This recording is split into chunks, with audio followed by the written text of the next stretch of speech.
Hi, I'm Andy and I'm the founder of the Angel Investing School. Over the last 6 years, I've invested in over 17 startups. And today, I want to talk to you a little bit about what early stage investors really look for. So what does an angel investor really look for when they're looking at a startup? And there's 4 things I really want to cover: human connection, team, product, and market. So let's dive into human connection.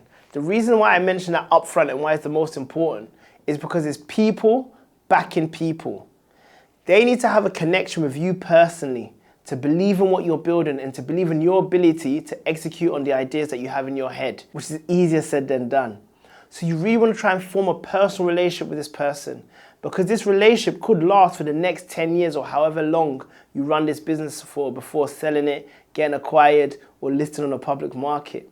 So you really need to think about it thoroughly up front, whether this is the type of person that you want to go along this journey with. Human connection. When we look further, it's all about the team. From an angel's perspective, they're looking at this founding team and thinking, why is this team well suited to solve this problem? Is it because you've worked in an industry for a number of years and therefore you've seen and got a depth of knowledge around a certain particular problem and therefore you're well suited to solve it because you've got that expertise? Is it because you've managed to assemble a great team which has the expertise which shows that you're well suited to solve this complex problem? You need to really understand why as a team it looks like you're great and well suited to solve this problem. The next is about product. What is the pain point that you're solving? What evidence do you have that it's a problem worth solving? Is it a big and frequent problem, or is it just a one-off? Can you share customer stories to really empathize and bring it to life that you're starting to solve this problem in a meaningful way? Have you started getting paid users, which shows that there are people out there that clearly are paying for the value because they see you solving a problem that they really care about in a way that makes sense? The reason why product is so important is because on 2 levels. The first is that great products sell themselves, right? Did you ever see an advert on the tube or on the TV or on the internet for Instagram or for WhatsApp? You didn't, because great products sell themselves. People spread it through word of mouth. The second reason why it's really important product is because if you think about it, this is your external face to the world. And what you're doing through this product is you're stealing market share. You're saying to someone that instead of you using this alternative thing that you use today, I want you to abandon that and to come and trust me and come along this journey with me. So if I create a bank, I'm telling you to leave your HSBC and your Halifax and trust me with your money. And there's a lot of barriers to building that trust, right? Am I FCA regulated? Have I got privacy policy around data? Have I done this before? Is my money going to be safe with you? So there's levels of trust that need to be embedded in the user experience to make it easy to use, but at the same time have enough friction that I know that it's a bank that I'm dealing with. So that's the layers of depth that you need to think about in the product experience that you provide to these users. And finally, it's about thinking about market. And there's 2 ways to think about your market, right?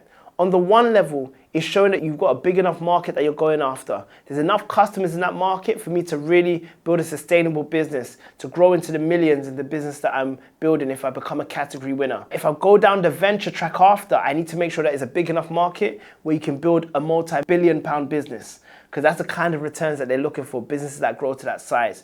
So the market size really matters on one level. On the next level, and you're not going to hear this from most, and that's why it's important that you're watching this video, the most ambitious founders outgrow their initial markets. Jeff Bezos, in his initial pitch deck, was pitching actually an online bookstore.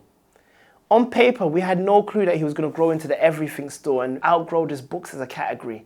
We had no clue that he was going to create physical products like your Kindles or like your Echoes, right? We had no idea that he was going to grow into AWS and start renting service spaces, and that's going to account for 50% of his operating profit. So great founders outgrow their initial markets, organically through products or through acquisitions. If we look at Facebook, on paper, we had no clue that they were going to acquire a WhatsApp. We had no clue that they were going to buy these VR sets called Oculus, right? But they outgrow their initial market. Arguably, Airbnb has done the same thing. Like, we've convinced you as strangers to let out your house to other strangers. And now we're going to tell you to trust other strangers in sharing experiences in their cities with you.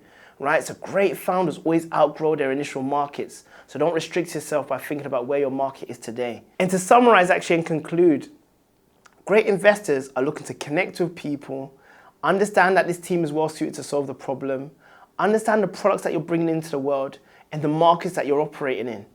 And important to all four of these is every investor thinking in their heads, why now? And when you look at an example like Snapchat, it's a great example because Snapchat came into the market at a time when we just introduced 4G technology, which meant that the technology and the bandwidth of broadband and internet was fast enough that these short videos will play without buffering. Now, if they introduced it on 2G technology, it would have been so janky and jumpy that we would say, this is dead. I'm not gonna go for this service. How could I use this software?